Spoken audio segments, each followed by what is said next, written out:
La cábala es una de las formas de misticismo más ampliamente extendidas. Sus seguidores creen que la decodificación de sus textos antiguos revelará las respuestas de los grandes misterios de la vida. En el siglo XXI, algunas celebridades como Madonna o Britney Spears han emprendido una interpretación moderna de la práctica. Sin embargo, la extensión de la cábala ha suscitado controversias. Sus partidarios más estrictos advierten de que esta práctica mística alberga peligros ocultos. A lo largo de la historia, sus seguidores han codificado los escritos para proteger los secretos de la cábala. ¿Cuántos niveles de comprensión tiene? Tal vez infinitos. Y cuanto más se decodifique el pasado y el texto, tanto más difícil y más mística se hace.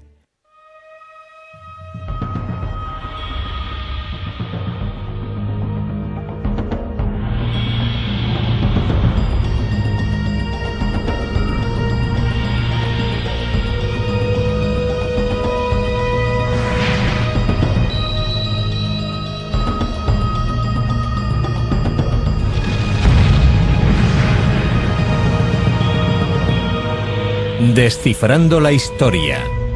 Los secretos de la cábala. En Babilonia, a principios del siglo VI a.C., un joven israelita llamado Ezequiel tuvo una visión. Y en plena contemplación una tormenta apareció del norte, y había una llama que relampagueaba continuamente, y en medio de esa llama había un trono, y sobre el trono una figura de aspecto humano. Ezequiel creía que había tenido una visión del cielo y había visto a Dios sentado en su trono. Esta visión cautivó a un grupo de místicos judíos. Tenían la esperanza de que estudiando esa imagen podrían ver a Dios ellos mismos y fundirse con el espíritu de la divinidad. Los judíos que persiguen una experiencia mística intentan recrear la experiencia de Ezequiel, y aquello se convirtió en el modelo de la mística judía hasta la aparición de la cábala. En el siglo II de nuestra era, el Imperio Romano dominaba lo que hoy es Israel. Los judíos que practicaban su fe de manera abierta eran asesinados u obligados a exiliarse. Fue entonces cuando muchos judíos recurrieron al misticismo para tratar de comprender la voluntad de Dios.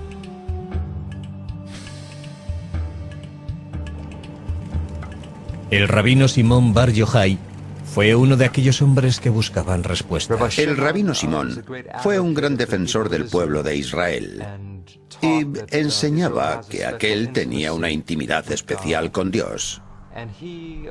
Tras verter comentarios críticos de los romanos, fue condenado a muerte y tuvo que exiliarse. Según los textos judíos, Bar Yochai se escondió de los romanos durante 13 años en esta cueva de Pekín, en Israel. Aquí meditó sobre Dios y el universo, utilizando la Torá, las escrituras hebreas, como guía. Sus métodos únicos y su práctica devota le convirtieron en una de las figuras clave de la historia de la cábala. Como Bar Yochai, otros pequeños grupos de místicos judíos empezaron a tratar de alcanzar una mayor comprensión de Dios. Como Dios no iba a ellos, decidieron ir ellos hacia Dios. Buscaban algún tipo de experiencia de la divinidad.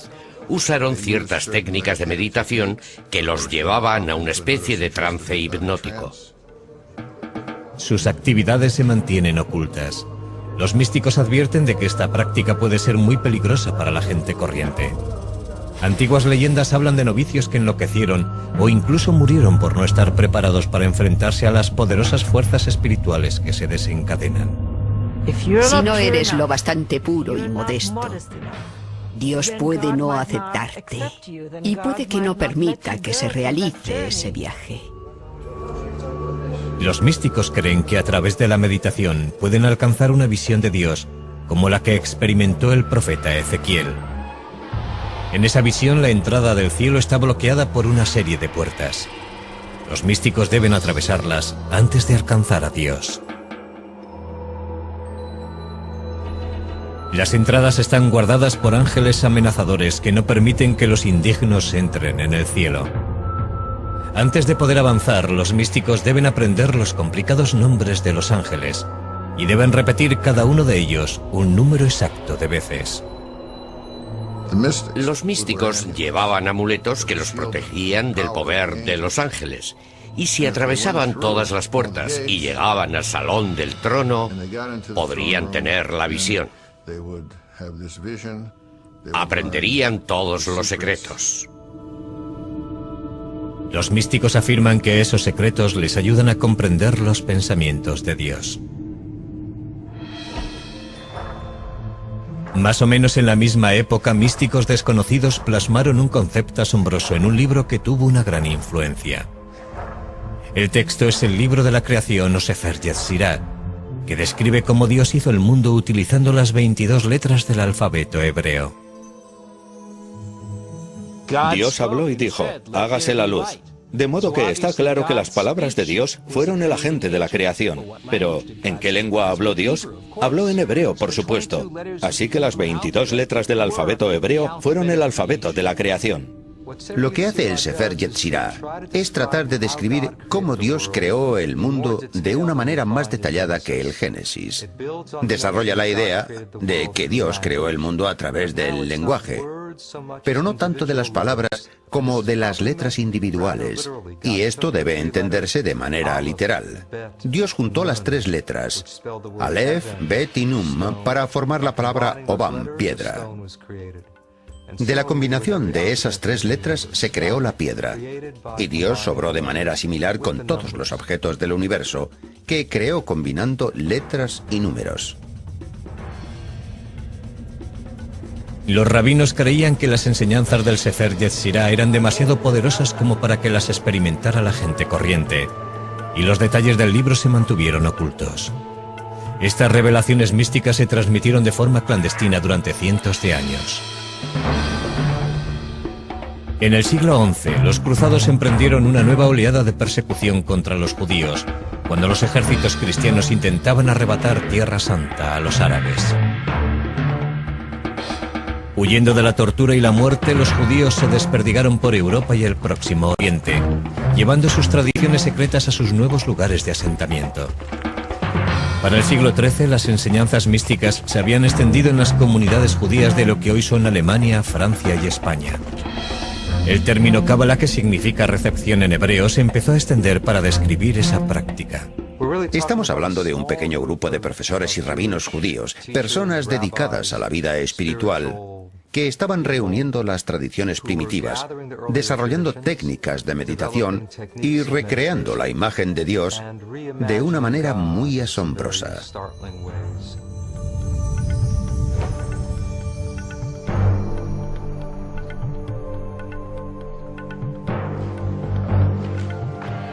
Uno de los acontecimientos más significativos de la historia de la cábala se produjo alrededor de 1280, cuando un rabino español afirmó haber descubierto un nuevo texto misterioso. Este pronto se convertiría en el libro individual más importante de la cábala. Se llama el Zohar, que significa brillo o esplendor en hebreo. Es verdaderamente la obra maestra de la cábala.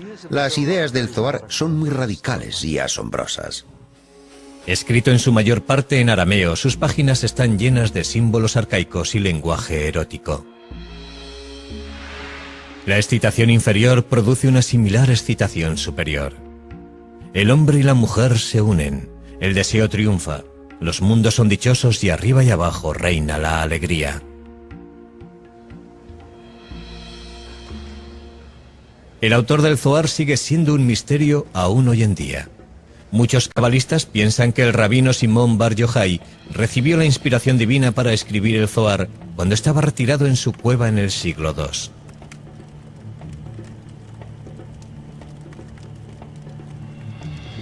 Otros sospechan que el manuscrito fue escrito 1000 años después, probablemente por un cabalista hispánico o por un grupo de varios rabinos. Está escrito en arameo por alguien que no dominaba demasiado esa lengua. Y encontramos en el Zohar palabras del portugués o castellano medievales. Así que la cuestión que los estudiosos han debatido durante un par de cientos de años es: ¿quién lo escribió y cómo sucedió? Pero el mayor misterio del Zohar se encuentra en el interior de su texto místico. Hay que trabajar mucho para descifrarlo. Y por eso resulta atractivo. Porque este hermoso juego te hace participar, mostrando y escondiendo. La decodificación de estos complicados pasajes promete una mayor comprensión de Dios y de su relación con los humanos. El Zohar ve la Biblia en realidad como un código secreto. Cada acontecimiento del Zohar, cada pieza narrativa, cada ley bíblica, nos dice algo no solo de lo que sucede en la tierra, sino también de la naturaleza interna de Dios. Los cabalistas creen que si pueden descifrar el Zohar con éxito, podrán desentrañar los misterios del cielo y la tierra. Uno de esos secretos es una asombrosa revelación sobre el cuerpo de Dios y su sexualidad.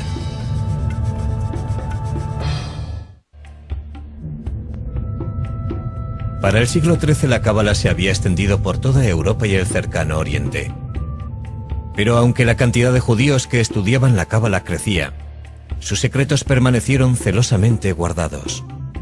Desde entonces los estudiosos han investigado las formas de revelar esos secretos.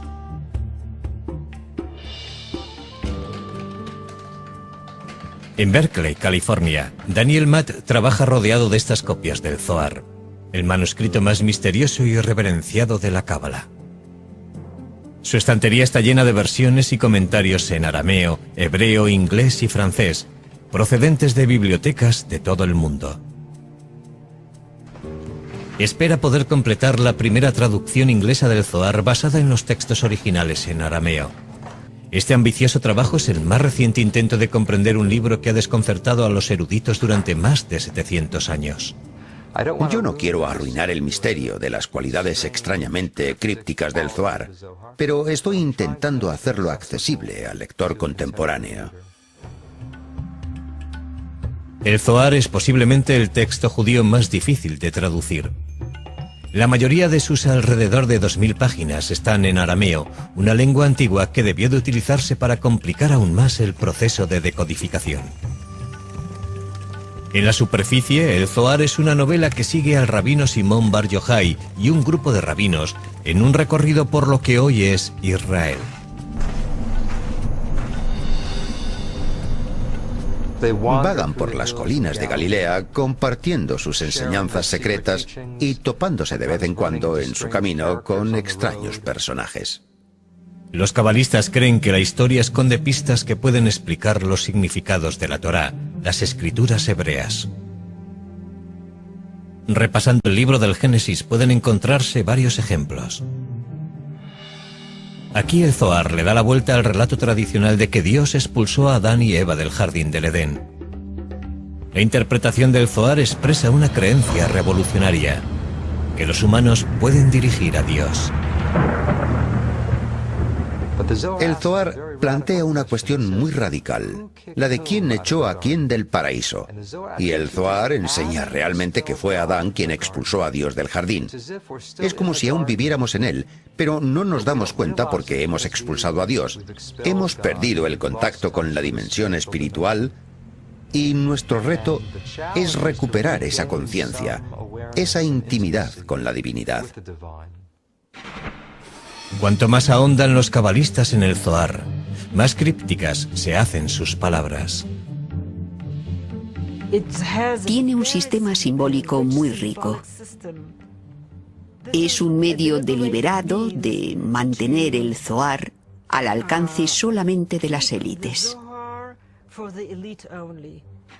Sus autores probablemente pensaron que solo aquellos que eran suficientemente espirituales podrían descifrarlo. El principal código simbólico del Zohar es el de los 10 aspectos de la personalidad de Dios, los 10 Sefirot.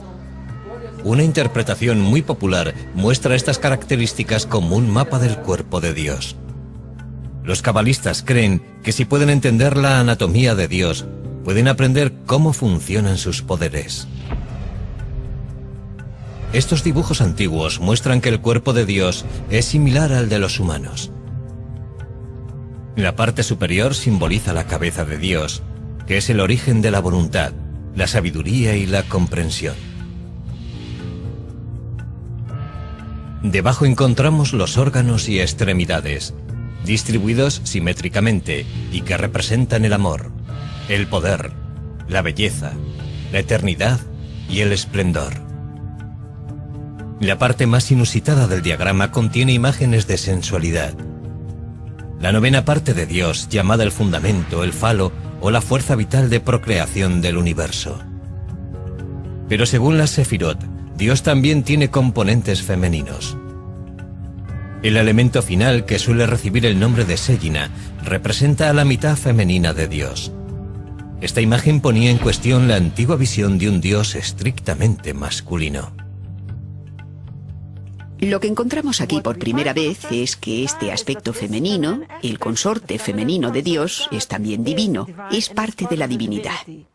Así que unir las mitades masculina y femenina de Dios se convierte en el objetivo de todo el sistema de las Sefirot. Y el Zohar describe esa unión en términos muy gráficos. En realidad hay una historia de amor en Dios y una unión sexual.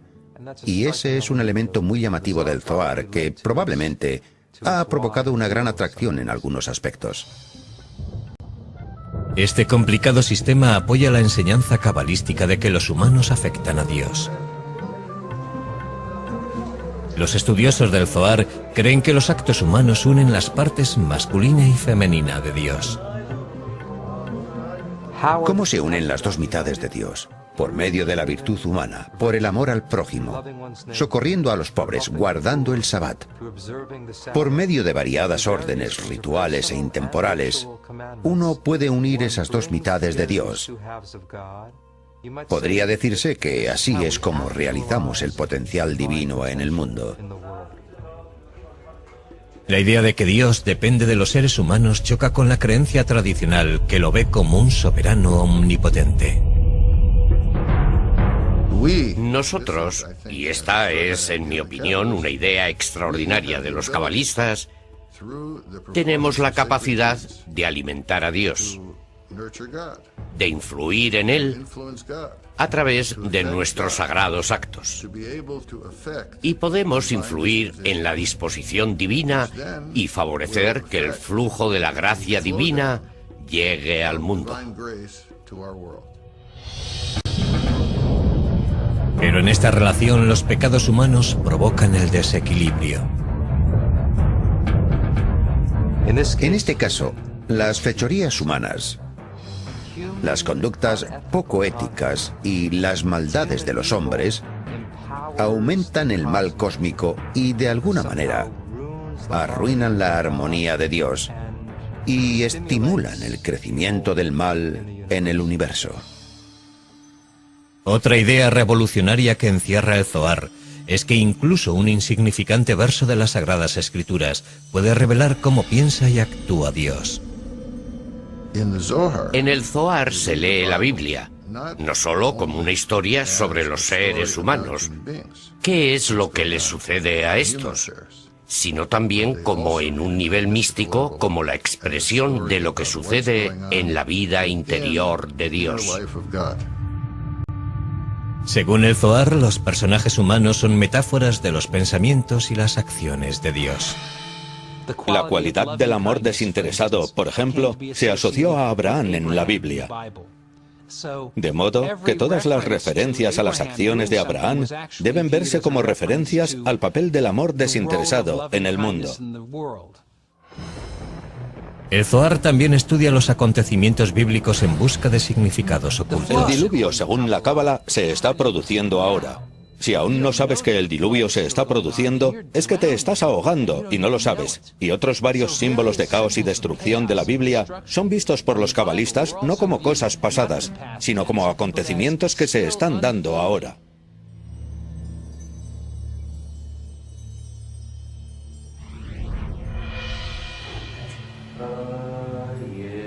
Mientras los místicos continuaban explorando nuevos misterios en el Zohar, otro cabalista hispano del siglo XIII ideaba un nuevo método y modo de unirse a Dios. La técnica de Abraham Abulafia contemplaba una meditación intensa y movimientos parecidos al yoga. Sus seguidores usaban ciertos movimientos de las manos y la cabeza para concentrarse en las letras de la Biblia hebrea. La idea más antigua es que Dios tiene muchos nombres y que esos nombres tienen poder absoluto. Abulafia quiso hacer una lectura de la Biblia, según la cual toda ella habla solamente de cómo Dios transforma los nombres y los verbos hebreos corrientes en nombres divinos. Uno de los nombres divinos que usó Abulafia es el nombre de 72 letras tomado de 3 versos del Éxodo. Cuando las letras de esos versos se combinaban de acuerdo con las instrucciones de Abulafia, formaban uno de los nombres secretos de Dios. A través de la meditación intensa sobre esas letras, Abulafia creía que la mente humana y la mente de Dios podían acabar uniéndose. Algunos cabalistas afirman que Moisés meditó sobre ese nombre para conseguir separar el Mar Rojo.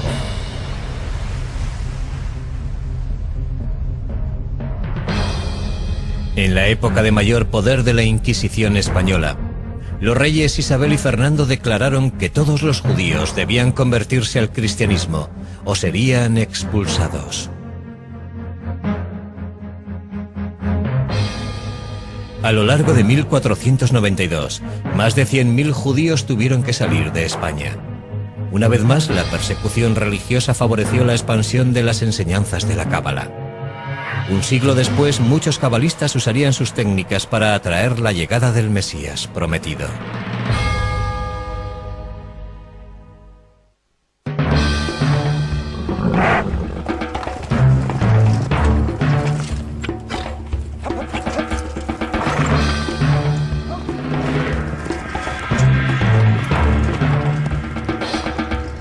En 1492 la Inquisición española expulsó a decenas de miles de judíos, enviándoles al exilio. Muchos huyeron a Tierra Santa. A 140 kilómetros al norte de Jerusalén, en la región de Galilea, místicos judíos conocidos como cabalistas se establecieron en la ciudad de Safed. Unos cuantos cabalistas se dirigieron a Galilea, en parte atraídos por el rabino Simón Bar Yochai, el héroe del Zohar que había recorrido la región. Hoy en día las polvorientas y zigzagueantes calles de Safed están ocupadas por artistas y flanqueadas por galerías. Hace 5 siglos, sin embargo, los cabalistas creían que el Mesías recorrería algún día estas mismas calles.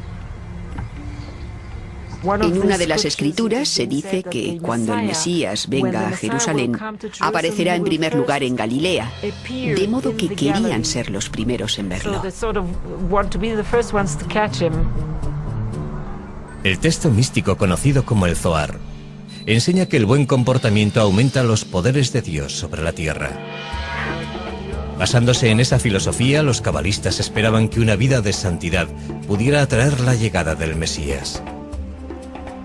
Los cabalistas de Safed se afanaron por construir una sociedad religiosa perfecta. La idea era que la gente debía ayudar y favorecer la llegada del Mesías. Debían ser lo suficientemente puros. Se levantaban a medianoche para decir sus oraciones y volvían a levantarse al alba para orar a la salida del sol. Los maestros de la Cábala de Safed instruían a sus seguidores para que se comprometieran con meditaciones minuciosas, ayuno y una estricta observación de la Torá. El maestro más famoso fue el rabino Isaac Luria de Jerusalén. Para cuando Luria empezó a enseñar en Safed en 1570, ya estaba considerado uno de los más importantes hombres santos del siglo. En su juventud, Luria había pasado varios años en aislamiento cerca de El Cairo, en Egipto. Dicen los cabalistas que allí Luria estudió el Zohar y tuvo visiones de ángeles y profetas bíblicos. Hay pruebas de que utilizó el Zohar como una especie de mantra. que repetía pasajes del Zohar una y otra vez hasta que los tenía profundamente interiorizados. En este estado como de trance, Luria adquirió habilidades extraordinarias. El rabino Isaac Luria podía mirar a la frente de una persona y leer en ella todo lo que le pasaba, como quien lee la palma de la mano. También era sanador. Podía describir las vidas pasadas de las personas y decir lo que debía corregirse. Luria creía que comprender las vidas previas de las personas podía proporcionar una mejor percepción de sus problemas actuales. Enseñaba una teoría de la reencarnación que afirmaba que cada individuo desciende de una cierta raíz del alma procedente de Adán y Eva. Uno desciende de Caín o Abel, o de alguno de los 3 hijos de Noé, Sem, Cam o Jafet. De modo que al menos tiene 5 opciones de tener una raíz básica, y esa raíz determina la esencia de tu naturaleza. Con la ayuda de Luria, muchos cabalistas buscaron sus conexiones con el pasado. Este cementerio de los alrededores de Safed desempeñó entonces un papel importante, pues los cabalistas intentaban hallar las tumbas de sus encarnaciones previas. Tomaban el alma del muerto que yacía en aquella tumba y hablaban con la voz de aquel.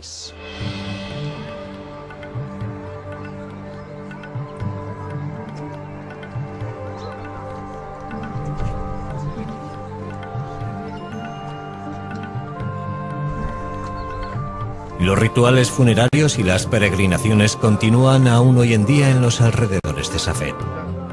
Aquí los adeptos se reúnen en la tumba del rabino Simón Bar Yochai. Algunos practican las enseñanzas de Luria. Una de las mayores contribuciones de Luria a la Cábala fue un nuevo concepto de El creación. mundo solo existe porque Dios necesita a alguien con quien relacionarse. Lo que implica que Dios tiene necesidad de amor y de relación.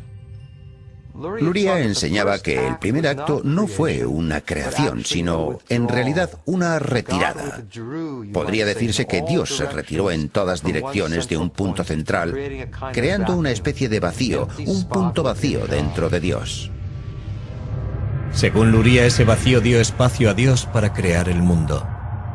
Dios colocó recipientes en el vacío y comenzó a llenarlos con luz divina, rompiendo después en pedazos algunos de ellos. En este caso, la creación del mundo y la catástrofe están unidas.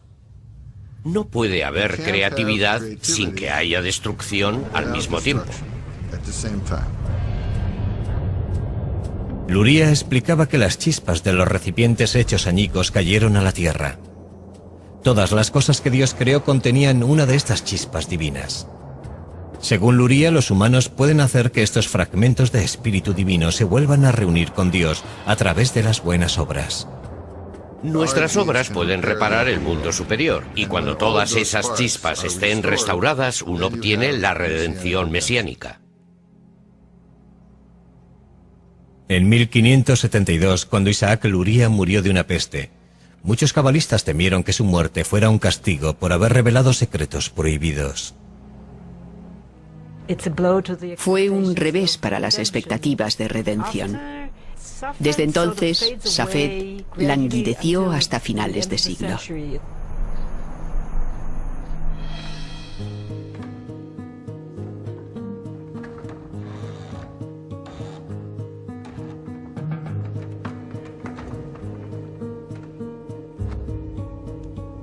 La invención de la imprenta difundiría las enseñanzas de la Cábala de una manera mucho más amplia.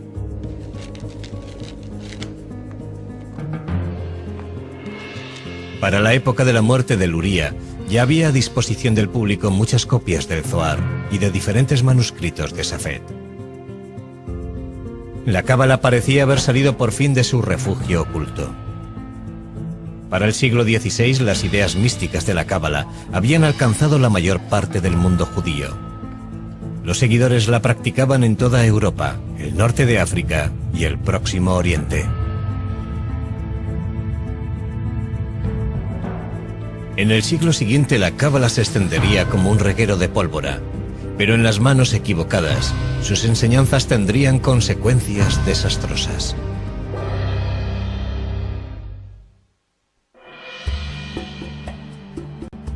El siglo XVI se caracterizó por la expansión sin precedentes del tipo de misticismo judío conocido como cábala. Comenzó cuando el Zohar y otras obras místicas se tradujeron al latín. Los filósofos cristianos estaban ansiosos por estudiar la cábala y creían que podría ayudarles a resolver los misterios de su propia fe. Tienen un gran interés por la cábala, especialmente porque el Zohar se escribió más o menos en la misma época de Jesucristo. Y de ahí suponen que contiene un judaísmo puro y no contaminado de la época de Cristo, que confirmaría las verdades del cristianismo. Esta creencia fue la base de lo que se ha dado en llamar cábala cristiana.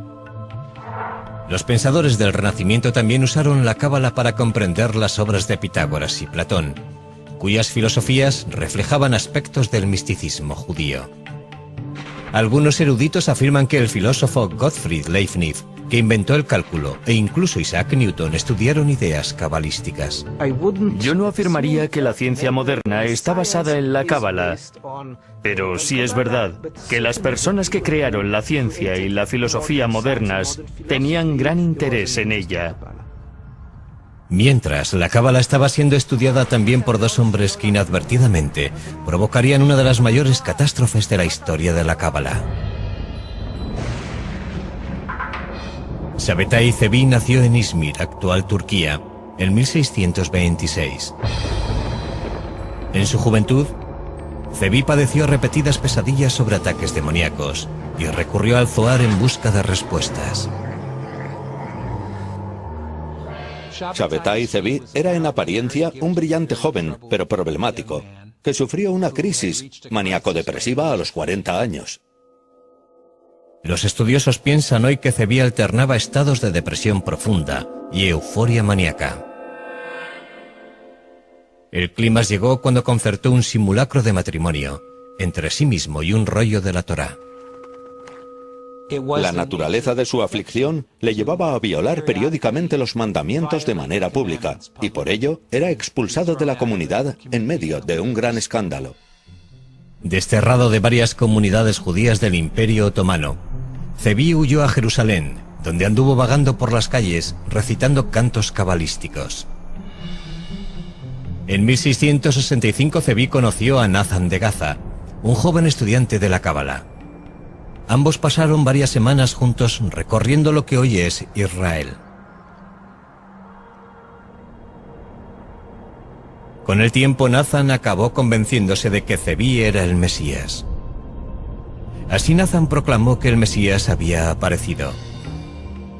Y la buena nueva viajó de sinagoga en sinagoga por todo el Imperio Otomano y hasta Europa.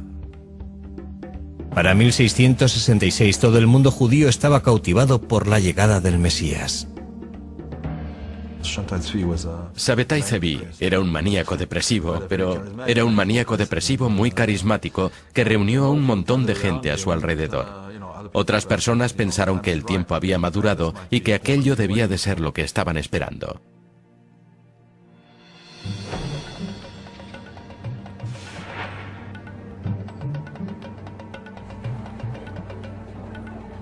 A principios de 1666, soldados otomanos arrestaron a Zevi y lo llevaron al palacio del sultán, en lo que hoy es Turquía. El sultán lo condenó a muerte por haber causado un tumulto popular. El sultán le hizo una oferta de las que hoy diríamos que no puedes rechazar. Es decir, o te conviertes al Islam o te corto la cabeza, porque si tú eres el Mesías y te corto la cabeza podrás volver a ponerla en su lugar. Si Sabetay Zevi estuviera buscando el martirio, habría provocado un fenómeno parecido al de Jesús. He aquí el Mesías que muere por su fe. Pero Sabetay Zevi tomó la salida fácil y se convirtió al Islam. Cuando Zevi salió del palacio del sultán convertido al Islam, un puñado de sus seguidores siguió su ejemplo y se convirtió también. Pero la gran mayoría de los judíos se sintió ultrajada. Los judíos acusaron a los cabalistas de herejía y culparon a la cábala de haberlos llevado por el mal camino. Yo creo que uno de sus mayores efectos fue convencer a la gente de que el misticismo era una mala cosa, de que el misticismo era peligroso y conducía a cosas terribles. Y es aquí donde se establecen restricciones cada vez mayores y más severas. Y sobre qué gente puede estudiar la cábala y hasta qué punto debe extenderse. En la Europa oriental continuaron floreciendo unos pocos círculos cabalísticos. Entre ellos el grupo cuya práctica se conoció como hasidismo. Un rabino y místico al que llamaban el Baal Shem Tov, o maestro del buen nombre, se convirtió en el dirigente del movimiento hasídico a principios del siglo XVIII. El Baal Shem Tov unificó otros círculos místicos que operaban bajo su ámbito, por así decirlo.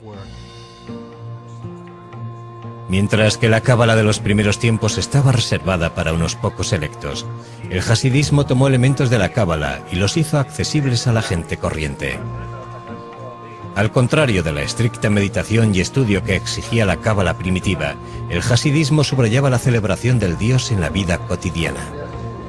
El hasidismo también animó a hacer un intercambio más abierto de las ideas cabalísticas. Hay un impulso democrático en el hasidismo. Cualquiera puede servir a Dios y cualquiera es amado por Él si descubre la chispa. De modo que esta idea de la chispa oculta que apareció en la cábala se convierte ahora en una técnica para hallar a Dios en el mundo. Mientras la mayoría de la población judía continuaba rehuyendo el misticismo, los judíos hasídicos preservaron las tradiciones de la cábala durante todo el siglo XIX. Hoy la cábala ha tomado un aspecto totalmente diferente en la ciudad de Los Ángeles. Algunos eruditos creen que esta moda es precisamente lo que sus primeros practicantes más temían: que la cábala cayera en las manos de los no preparados espiritualmente.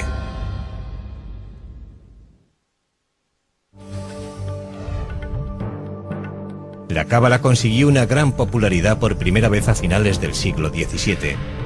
Pero cuando la práctica mística se relacionó con un falso mesías, los cabalistas de Europa y el Próximo Oriente empezaron a ser rehuidos por todos. En los siguientes 250 años, la cábala permaneció en las sombras de la vida judía. En la década de 1930, un historiador alemán llamado Gerson Sollen redescubrió las enseñanzas del misticismo judío. Se pasó muchos años viajando por las bibliotecas de Europa y catalogando y leyendo estos manuscritos, algunos de los cuales no se habían siquiera abierto en décadas, e incluso en siglos.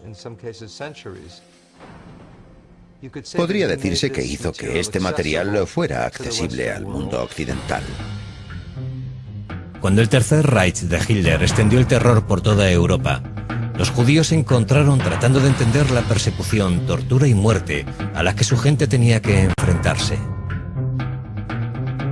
La creencia de la cábala de que las malas obras pueden hacer desequilibrar el universo quedó trágicamente confirmada por el Holocausto. Con 6 millones de judíos muertos, el mundo había alcanzado una de sus horas más oscuras.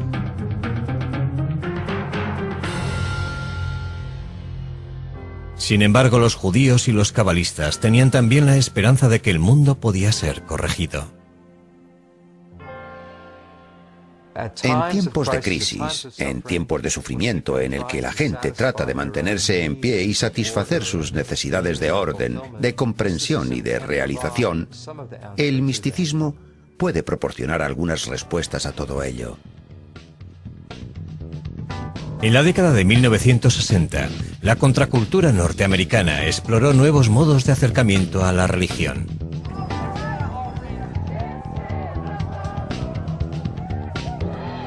Uno de aquellos hombres interesados en el mundo espiritual era Philip Berg, un rabino de Nueva York. A finales de la década, Berg viajó a Israel, donde ahondó en las enseñanzas de la cábala. Berg se dedicó entonces a estudiar esta antigua práctica. Su objetivo era compartir la cábala con las masas. La reformuló, presentándola de un modo en que alguien no versado en los textos cabalísticos y que no sepan nada de judaísmo pudiera entender estas ideas y aplicarlas a su modo de vida. La interpretación simplificada de la cábala que hizo Berg se extendió rápidamente. A principios de la década de 1970, Berg abrió su primer centro de la cábala en Tel Aviv. Durante la década de 1980, Philip Berg y su familia construyeron un imperio de la cábala con base en Los Ángeles. Hoy en día, lo que se conoce como el centro de la cábala tiene varios millones de seguidores en casi 100 ciudades, lo que le convierte en la mayor organización cabalística del mundo. Aquí, en la sede central de Los Ángeles, la cábala ha atraído la atención de famosos que buscan una dimensión espiritual a sus vidas. Los dos hijos de Berg ayudaron a promover la idea de que, a diferencia de la restringida cábala del pasado, esta práctica está abierta a todos. Nosotros ofrecemos la cábala a todo el mundo, sin limitaciones de raza, sexo, religión ni de ningún tipo. Estamos entusiasmados por la posibilidad de ofrecer esta sabiduría que ha estado oculta a las masas, haciéndola accesible, comprensible y práctica. Abriendo sus puertas a todos, el centro de la cábala ha despertado durísimas críticas. Ahora tenemos a todas esas estrellas de Hollywood subiéndose al carro de la cábala, pero muchas de ellas ni siquiera son judías ni observan la ley judía. Y dudo de que estén estudiando la verdadera cábala.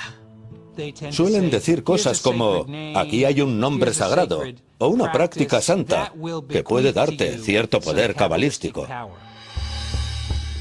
El centro de la cábala hace hincapié en antiguas prácticas como la meditación sobre los 72 nombres de Dios y organiza peregrinaciones a los lugares cabalísticos de Israel, como la que Madonna hizo en 2004. Que una estrella del pop como Madonna adopte la cábala es pseudoespiritualidad moderna. Realmente es un trato hecho en los cielos entre el centro de la cábala y Madonna. También se ha popularizado llevar objetos religiosos como las cintas rojas que se atan en la muñeca para protegerse de las fuerzas del mal. La cábala práctica, el mundo de los amuletos y todo eso, es un aspecto que la gente puede tocar. Se puede leer y sentir que es algo físico y concreto. Pero son cosas que la cábala teórica apenas toca y de las que no se ocupa. La nueva cábala es estudiar la cábala no para comprender el universo, sino para hallar un modo práctico de mejorar tu vida.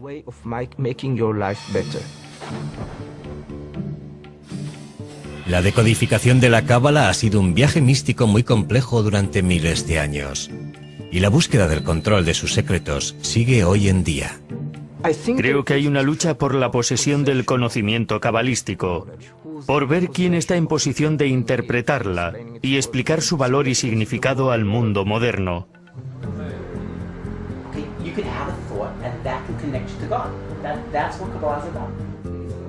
Hoy en día se siguen realizando profundos estudios de la cábala y se seguirán haciendo. Yo estoy seguro de que muchos de esos otros que no son sinceros acabarán pasando antes o después. Muchos seguidores dicen que incluso con una dedicación absoluta es imposible descubrir todos los significados ocultos de la cábala. Hay tantos estratos y niveles en la cábala que podría llevarte toda la vida y aún así no podrías terminar de aprender todo su universo. Esta sabiduría mística antigua seguirá sin duda revelando nuevos misterios al mundo moderno. La gente buscará nuevas técnicas y significados y caminos para hacer más espirituales sus vidas. De modo que mientras exista la humanidad, existirá el misticismo. Es algo muy antiguo y muy cercano y contemporáneo al mismo tiempo. Y pienso que lo que hace tan fascinante a la cábala es que es al mismo tiempo nuevo y antiguo. Nos preguntamos por qué estamos en el mundo y cuál es la naturaleza de Dios. Y la Cábala trata de responder a esas preguntas.